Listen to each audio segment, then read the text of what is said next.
Syukur kita memang terbatas, Oke. tapi nikmat dari Allah tiada terbatas.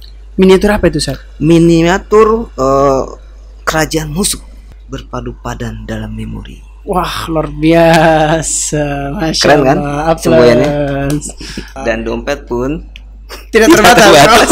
kosong semua. Kosong semua.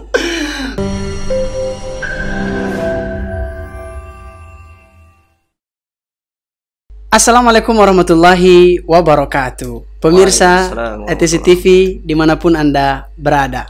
Alhamdulillah ini Ustaz, kita bagaimana keadaan sekarang, Ustaz? Alhamdulillah, berkat karunia Allah Subhanahu wa taala sehat, Sehat semua ya? sehat, keluarga sehat. Dompet sehat, Ustaz, dompet.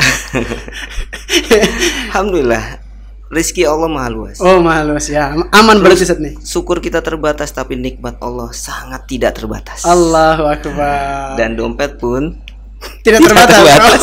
kosong semua. Kosong semua. Masya Allah, para sahabat dimanapun Anda berada, ini baru pertama ngomong aja beliau sudah mengeluarkan senjata-senjata motivasinya nih. Tapi kali ini kita akan mengupas tuntas tentang Al-Fatih Peradaban Islami. Apa sih sebenarnya itu Al-Fatih Peradaban Islami, Ustaz? Bismillahirrahmanirrahim. Assalamualaikum warahmatullahi wabarakatuh. Waalaikumsalam warahmatullahi wabarakatuh. Alhamdulillahilladzi arsala rasulahu bil huda wa dinil haqq liyuzhirahu 'ala dini kulli wa kafa billahi syahida. Sebenarnya apa sih Al-Fatih Peradaban Islami ini? Iya. Apa sih Yayasan Al-Fatih Peradaban Islami ini? Sehingga kenapa nama ini menjadi sebuah nama pilihan Iya. bagi kami, bagi tim kami, bagi Iya. manajemen kami. Oke. Kenapa Al-Fatih Peradaban Islami? Iya, kenapa harus Al-Fatih? Kenapa harus ada Al-Fatih? peradaban dan Islaminya? Iya, Apa hubungannya? Apa hubungannya kan? Nah, sedikit mungkin kami jelaskan bahwa kami terinspirasi. Terinspirasi awalnya, Ustaz ya. Awalnya terinspirasi Iya. dari seorang tokoh besar umat Islam Oke. yang sudah diramal mungkin ya Sudah diramal. oleh baginda Rasulullah SAW Oh. bahwa kelak akan lahir Oke. sebuah pemimpin terbaik Di dunia. Dan memiliki pasukan terbaik di dunia, ya kan? Dan mempunyai masyarakat terbaik di dunia. Iya. Masya Allah. Iya. Dari situ kami dan semua manajemen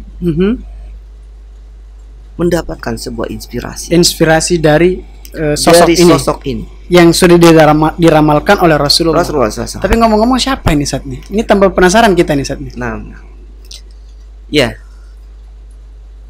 tokoh ini Oke. bernama Muhammad Al-Fatih. Muhammad Al-Fatih. Juga ada nama Muhammadnya, Ustaz ya. Ada nama Muhammadnya, Masya Allah. Al-Fatih. Nah, Masya Allah. jadi Muhammad Al-Fatih yang sejak kecil, Yang sejak kecil yang usianya di usia 8 tahun, sudah hafiz Quran. 8 tahun sudah hafiz 8 Quran, tahun Ustaz. sudah hafiz Quran. Masya Allah. Dan di usia 12 tahun beliau sudah membuat sebuah miniatur. Miniatur apa itu, Ustaz? Miniatur kerajaan musuh. Kerajaan musuh. Kerajaan musuh dibuat miniaturnya sama beliau. Dibuat strategi langkah-langkah bagaimana untuk Mengalahkan musuh itu. Oh, Allahu Akbar. Imperium besar pada saat itu. Iya, yang di situ notabene kaum kufar, Nasrani. Kaum muslimin pada saat itu lemah. Kaum muslimin pada saat itu kalah di berbagai dunia. Di berbagai pelosok dunia kalah dan di bawah kekuasaan imperium besar ini. Kalah ini dalam artian kekuasaan, Ustaz ya. Kekuasaan. Oke. Jadi Muhammad Al-Fatih Oke. di usia 12 tahun beliau sudah membuat sebuah miniatur bagaimana mengatur strategi perang agar imperium besar ini bisa dikalahkan. Karena beliau teringat dengan sabda Nabi SAW. bahwa nanti suatu saat gitu kan, kelak akan lahir seorang pemimpin terbaik dan memiliki pasukan terbaik yang akan mengalahkan dan meruntuhkan imperium besar tersebut. Yang dimaksudkan adalah Konstantinopel. Jadi Muhammad Al-Fatih teringat dengan sabda Nabi Sallallahu Alaihi Wasallam bahwa kelak nanti akan ada pemimpin terbaik dan pasukan terbaik saat itu. Iya. Oleh karena itu beliau memiliki motivasi yang kuat. Motivasi yang kuat bagaimana beliaulah gitu yang menjadi seorang pemimpin terbaik dan memiliki pasukan terbaik itu. Jadi memang sejak kecil sudah ada keinginan. Sejak kecil sudah ditanamkan. Sudah dan ditanamkan. Beliau memiliki guru namanya Ahsan Sudin. Jadi semua tokoh-tokoh besar itu memiliki guru. Makanya kita harus belajar, harus selalu memiliki guru. Sebagaimana Al-Quran, kita harus punya guru yang mentalaki. Betul. Sehingga sanadnya jelas. Iya betul. Jadi sanad itu akan menjaga keutuhan riwayat Al-Quran itu dan menjaga kesucian Al-Quran tersebut. Betul. Begitupun dengan tokoh-tokoh besar. Iya. Tokoh-tokoh besar di Islam itu pasti memiliki guru. Memiliki guru semua ya. Guru spiritual gitu kan kalau di guru spiritual. Tokoh-tokoh sekarang kan begitu. Ada guru spiritual. Ada guru spiritual yang memang kekiri-kirian gitu kan. Kekiri-kirian. Yang jatuh malah kepada kesyirikan. Dukun lah, malah segala macam yang itu yang harus kita hindari. Itu lewat spiritualnya kali Sat. Offside kali spiritualnya. Jadi spiritual yang memang sesuai dengan syariat Islam. Spiritual atau guru atau syekh yang memberikan bimbingan. Artinya memang guru spiritual ini mendekatkan seorang muridnya kepada Allah tentunya. Nah, sahih betul. Iya. Jadi Muhammad Al-Fatih memiliki guru namanya Ahsan Sudin. Guru beliaulah yang membimbing Muhammad Al-Fatih menjadi tokoh yang besar. Ada sebuah kisah. Jadi pada suatu ketika Muhammad Al-Fatih tidak sedang melakukan apapun.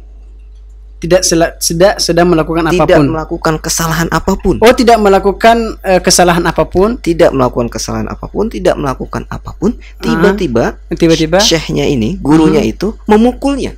Dipukul dengan pukulan yang keras. Wah, kenapa tuh Sat? Muhammad Al-Fatih tidak bertanya. Muhammad Fatih diam. Padahal dipukul oleh gurunya. Kalau sekarang Sat, jangan kan dipukul Tat. Dicubit saja. Dicubit aja udah lapor Sat. Lapor polisi. Luar biasa. Masya Allah. Ini perbedaannya Sat ya. Adab ya. Adab seorang murid kepada guru yang tergerus. Yang sudah sedikit demi sedikit tergerus sehingga banyak murid yang su'ul adab Sat ya. Rusak adabnya. Masya Allah. Itu juga yang melandasi kami ya membuat sebuah nama ma'had nanti. Ma'had tahfizul Quran bersanad yang salah satu kurikulumnya adalah adab. Betul. Masya Allah. Karena jadi mengedepankan adab Sat ya. Betul. Selain ilmu, adab yang paling utama. Seperti itu. Jadi Muhammad Al-Fatih suatu ketika dipukul tanpa sebab oleh gurunya. Lantas dia diam saja. Diam saja dia begitu. Tahu kenapa masalahnya, cuma dia diam. Tapi beliau memendam. Artinya selalu timbul pertanyaan. Kenapa saya dipukul gitu ya? Kenapa saya dipukul? Tapi tidak bertanya dan tidak protes juga sama gurunya. Tidak bertanya dan tidak protes. Iya. Nah, ini semakin menarik nih Sat. Mungkin boleh sambil minum kopi satu. Boleh. Suara saya sedang serak. Sudah serak juga soalnya. Masya Allah. Minum dulu Sat. Nah, iya. Kita lanjut ya. Iya. Silakan Sat. Jadi Muhammad Al-Fatih setelah sekian waktu, sekian lama, gitu kan? Setelah sekian waktu, sekian lama, beliau sudah menaklukkan Konstantinopel. Oh, jadi dari cita-citanya dan didikan yang tadi, Iya, lalu kemudian benar-benar berhasil ya berhasil menaklukkan menaklukkan Konstantinopel itu. Konstantinopel. Allahu Akbar, masya Allah. Allahu Akbar. Dan beliau saat itu menemui Samsudin dan beliau Gurunya yang tadi itu gurunya Ustaz, yang ya? tadi. Oke. Dan beliau bertanya, ya Syekh, ada satu hal yang masih menjadi Pertanyaan. kegelisahan, Oke. apa ya, mungkin sedikit rasa kesal juga. Kesal juga. Oh, ada sedikit ada renyah-renyah kesal gitu ya. Karena tidak ngapa-ngapain, Tiba-tiba dipukul. tiba-tiba Saya juga dipukul. sebenarnya kalau tiba-tiba dipukul bisa marah juga, Ustaz. Karena memang adab seorang murid dulu sudah terbina, Iya, terbentuk gitu. Iya. gitu kan karakternya, Mm-mm. maka Muhammad Al-Fatih tidak bertanya dan tidak melakukan apapun gitu kan. Kalau sekarang sudah lapor polisi, bakal polisi, dituntut dan gurunya dipenjara gitu kan. Betul. Nah, ini masalah problem. Jadi Muhammad Al-Fatih langsung menemui Samsudin dan beliau bertanya, Aha. ya Syekh, dulu saat aku kecil Mm-mm. ada perbuatan Syekh Mm-mm. yang menjadi pertanyaan besar buat aku, kata Muhammad Al-Fatih. Pada saat itu aku tidak melakukan apapun, aku tidak berbuat apapun, tapi kenapa engkau tiba-tiba memukulku? Allah. Padahal aku tidak memiliki kesalahan. Gitu. Lantas Samsudin Tersenyum. dan Samsudin kabarkan kepada Muhammad Al-Fatih bahwa ini adalah sebuah pelajaran besar. Pelajaran besar. Ini adalah ibroh yang besar Oke. yang ingin ditanamkan oleh Samsudin kepada Muhammad Al-Fatih. Bahwa ini adalah pelajaran di saat engkau nanti. Oke. Karena Samsudin tahu Muhammad Al-Fatih akan menjadi seorang pemimpin besar. Jadi gurunya sudah ada bayangan ke Sudah ada depannya. bayangan. Karena beliau melihat potensi yang sangat besar Dan di memang diri dan memang Muhammad Al-Fatih. kelebihan guru spiritual adalah seperti itu, Seperti Ustaz, itu. ya? Karena dia memiliki ilmu hadis tadi itu. Basiroh Iya, betul. Basiroh yang besar Iya. dari Samsudin bahwa memang anak ini memiliki potensi yang besar menjadi seorang pemimpin besar, gitu kan? Iya, Walaupun iya. si Samsudin tidak tahu kalau akan menjadi seorang pemimpin terbaik Di dunia ini. yang menaklukkan Konstantinopel. Iya, Tapi Samsudin melihat potensi besar. Nah, lalu Syekh Samsudin melanjutkan perkataannya.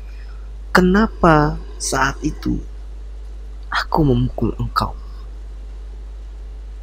Wahai Sultan, sudah jadi Sultan. Sudah jadi raja karena sudah membebaskan Sudah, Konstantinopel betul, juga. betul. Kenapa pada saat itu aku memukul engkau? Agar engkau selalu ingat bahwa sebuah kejoliman itu, Iya. sebuah kejoliman itu tidak mengenakan. Oh. Jadi ada ibrah pelajaran penting yang Iya. Samsudin tadi itu gurunya Saya-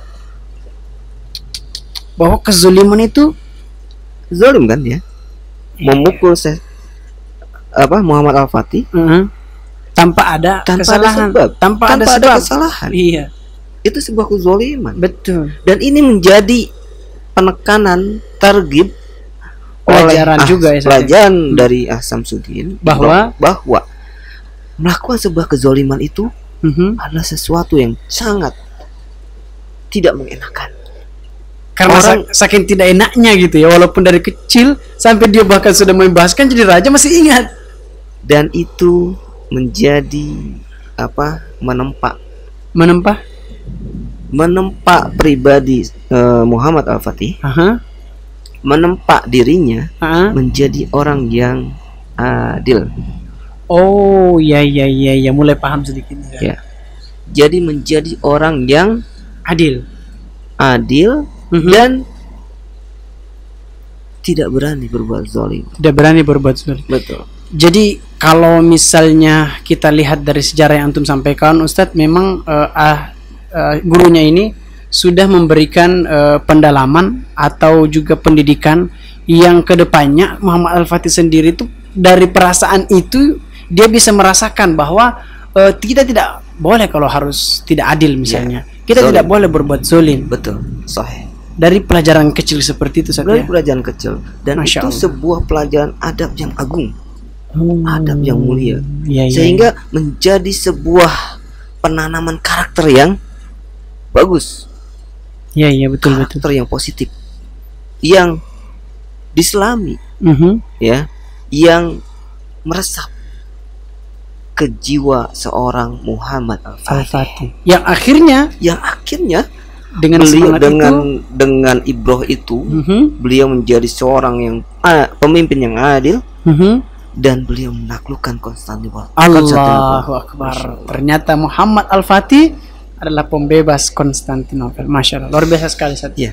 Jadi Ya. inspirasi itulah Inspirasi itulah yang dari membuat kami, manajemen kami, Iya. tim kami membuat yayasan namanya Al-Fatih Peradaban Islam. Islami. Artinya diawali dengan Al-Fatih tersebut itu saja. Nah, Semangat dari situ saja. semangat dari situ. Baik, baik.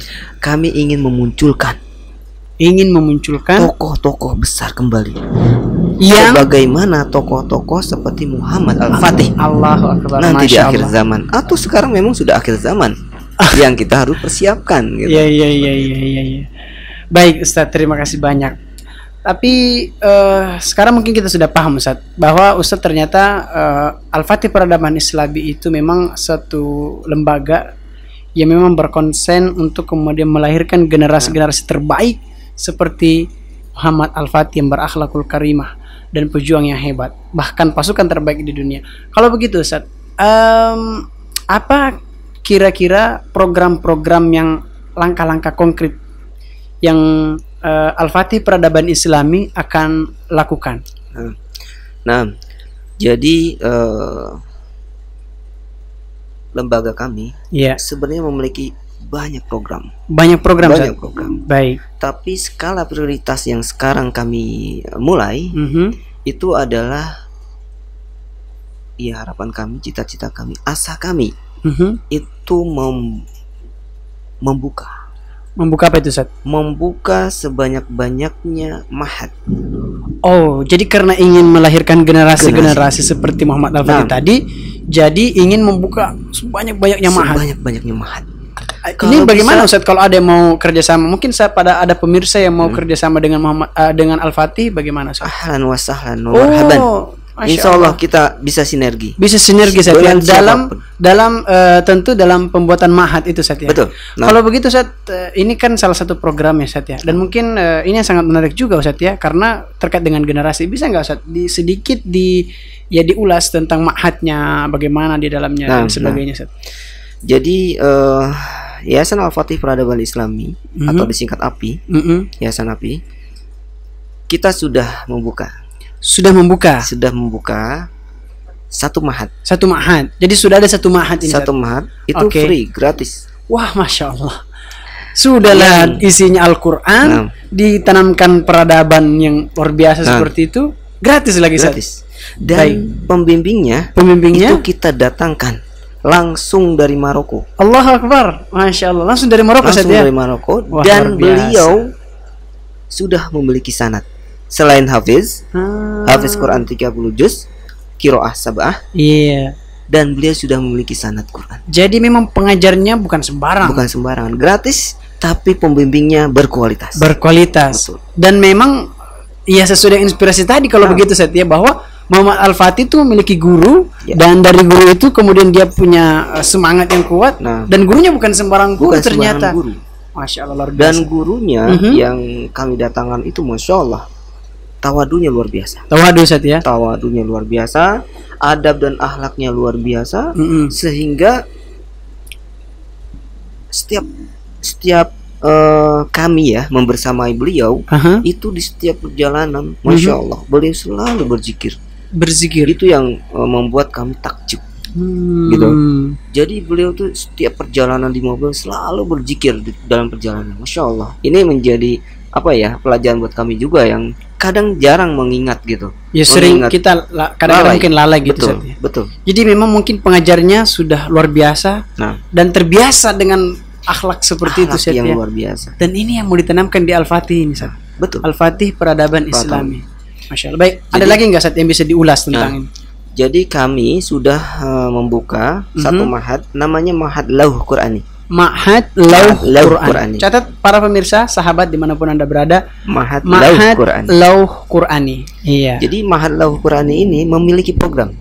Oh, ada lagi programnya, Iya, Ustaz. Jadi memiliki Ma'had Lauh Qur'ani ini salah satu rangkaian daripada Al-Fatih Peradaban Islami, dan di Ma'had Lauh Qur'an juga sudah ada program lagi, Ustaz. Nah, betul. Baik, apa itu, Ustaz? Jadi program kami itu pertama adalah program Tahfizul Quran bersanad. Tahfizul Quran bersanad. Bersanad. Tentu sampai kepada Rasulullah, Masya Allah. Allahu Akbar. Jadi riwayatnya sampai kepada Rasulullah SAW. Baik. Program pertama adalah Al-Quran Tahfiz Al-Quran bersanad. Lalu program berikutnya dengan metode ya, Afwan. Dengan metode kita menghafal Al-Qurannya, tahfiznya itu dengan metode lauh. Apa itu, Ustaz, metode lo? Saya juga kayaknya belum terlalu ini, Ustaz. Coba. Metode lauh mungkin kalau pemirsa Oke. ATC yang ganteng-ganteng dan cantik-cantik. Masya Allah, amin. Jadi kalau ketik di internet ya, jangan sebutkan ini lah, mesin pencarinya nanti. Oh iya. Itu kan buatan. Intinya kita- Walaupun kita masih ketergantungan tinggi Oke, gitu kan, karena siap. kita belum punya ya. Insya Allah. Jadi ketik di internet, program lauh. Program Lauh. Lauh.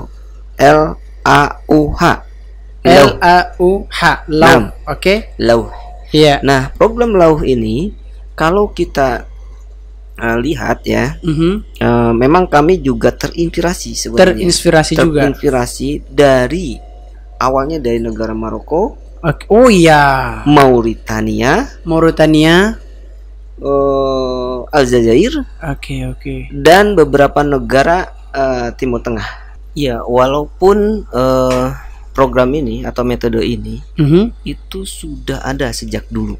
Artinya memang program ini sebelumnya sudah Ada. ada. Sejak Bukan program yang baru. Ulama terdahulu. Oh. Jadi ulama-ulama iya. terdahulu sudah menerapkan metode ini untuk murid-muridnya, santri-santrinya gitu kan, mad'u-mad'unya, untuk menghafal Quran dengan metode seperti Lauh menulis. itu. Oh, jadi lauh itu menulis, Syekh. Jadi metode lauh ini adalah menulis di sebuah media. Itu media kalau dulu tuh mungkin dari apa? Tulang. Dari tulang, Dari kayu, daun, daun dari gitu. kayu, dari akar-akar apa? Kulit, ya. kulit kayu, Kulit, kan? iya, betul. Nah, kalau kami sekarang kami menggunakan media kayu yang sudah ditipiskan. Ya, artinya lebih maju lah ya. Iya, sedikit lebih maju. Jadi kayu ditipiskan mungkin sekitar ya 2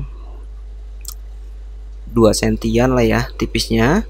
Terus ukurannya tuh sekitar lebarnya itu 40 cm lebar, tingginya itu sekitar 50 sampai 55 cm. Media untuk Metode menulisnya untuk itu. Jadi Al-Qur'annya ditulis di Jadi Al-Qur'annya itu ditulis di media tersebut menggunakan tinta. Allah Akbar. Tintanya tinta khusus. Tinta khusus. Dan pulpen ya, kalau bahasa kita penanya, penanya itu juga terbuat dari bambu. Jadi bambu yang dibelah, lalu ditipiskan ujungnya, itu menjadi pena. Oh, dicelupkan di tinta, terus ditulis di papan lauh tersebut. Jadi anak-anak yang menghafal, para pemirsa, tidak hanya sekedar menghafal saja, tapi dia juga sambil menuliskan, diajarkan huruf-huruf Al-Quran tersebut. Betul. Jadi ketika menulis itu juga diajarkan tahsin dan tajwidnya. Jadi selain daripada menulis, juga sambil diajarkan tahsin. Ditalaki. Jadi benar-benar mendalam ini saja. Jadi sambil menulis ditalaki, diajarkan tahsin dan tajwidnya yang baik dan benar. Wah, luar biasa. Jadi itu bisa mempersingkat waktu Apanya nih Ustaz? Mempersingkat waktu apa Jadi nih? mempersingkat waktu belajar dari murid tersebut.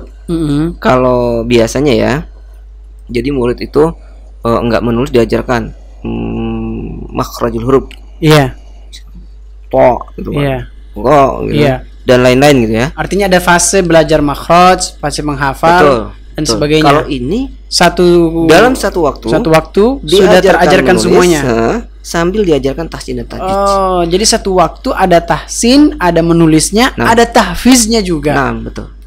Dan Allahu itu Akbar. mempersingkat waktu murojaah. Oh, juga Jadi mempersingkat waktu murojaahnya. Kalau metode tahfiz yang lain kan dia menyetor. Oke. Menyetor cepat. Mungkin dia menghafal Al-Qur'an tuh cepat. Cepat. Setoran Iya, juga betul. cepat gitu Iya. kan. Tapi waktu murojaahnya yang lama. Oh iya. Biasanya kenapa? Karena sering lupa. Cepat lupa juga ya. Cepat lupa kan? Cepat hafal, cepat Nah, lupa juga. cepat gitu. hafal, cepat lupa juga. Itu metode yang biasa. Iya. Yang biasa di Indonesia lakukan seperti itu. Nah, bedanya dengan metode lauh ini, Iya. menulis di lauh, selain dia menulis, dia menghafal huruf-huruf, dia juga belajar tahsin dan tajwid. Iya. Dia juga makhrajul hurufnya juga Dibenarkan. gitu kan. Nah, itu yang memperkuat Hafalan si santri. daya ingat si santri. Oh iya. Jadi kami memiliki sebuah semboyan. Apa itu semboyannya saat itu? Ah, Apa artinya semboyan ini? Semboyan dalam menghafal Quran ya. Al-Qur'annya. Tahfiz Qurannya dengan metodologi itu. Metodologi itu. Jadi dengan metodologi itu kita memiliki semboyan menghafal Al-Quran metode lauh. Iya. Kuat mengakar dalam kepala. Kuat mengakar dalam kepala. Kuat mengakar dalam kepala. Oke. Meresap ke dalam jiwa. Meresap ke dalam jiwa. Sinergi mata dan jari. Sinergi mata dan jari. Berpadu padan dalam memori. Wah, luar biasa. Masya Keren kan Allah. semboyannya? Masya Allah, Masya Allah, Masya Allah. Jadi- Ini yang akan ditanamkan kepada anak-anak tentunya. Santri-santri yang menghafal di situ saja. Kita akan menanamkan semboyan ini ke santri-santri kita, ke tulab dan tolibat kita, Iya, bahwa menghafal Al-Quran iya. dengan metode lauh kuat mengakar dalam kepala, meresap ke dalam jiwa, Oke, sinergi mata dan jari oke. berpadu padan dalam memori. Allah Akbar. Baik, terima kasih banyak Ustadz Ismail atas pemaparannya tentang program metode lauh yang sangat luar biasa para pemirsa, dan ini sangat penting untuk generasi-generasi kita. Mudah-mudahan Anda dan ataupun kerabat ataupun sahabat di rumah terpilih ya menjadi salah seorang santri yang berkesempatan mendapatkan metode lauh. Terakhir, kita akan tanyakan kepada Ustadz Ismail tentang apa goals terbesar, apa yang diimpikan oleh Al-Fatih Peradaban Islami. Jadi seperti yang tadi sudah kami paparkan, Ya, bahwa kami terinspirasi dari seorang tokoh besar, dari seorang tokoh besar. Muhammad Al-Fatih, Masya Allah. yang beliau menjadi seorang pemimpin terbaik dan memiliki pasukan terbaik. Goalnya, kami berharap Oke. santri, tulab dan tolibat kami nanti kelak menjadi Al-Fatih berikutnya. Masya Allah. Allah Jadi Akbar. menjadi kader atau estafet dakwah selanjutnya dari Muhammad Al-Fatih Dari Muhammad Al-Fatih. yang akan menaklukkan, Apa yang mau ditaklukkan nih Ustadz nih?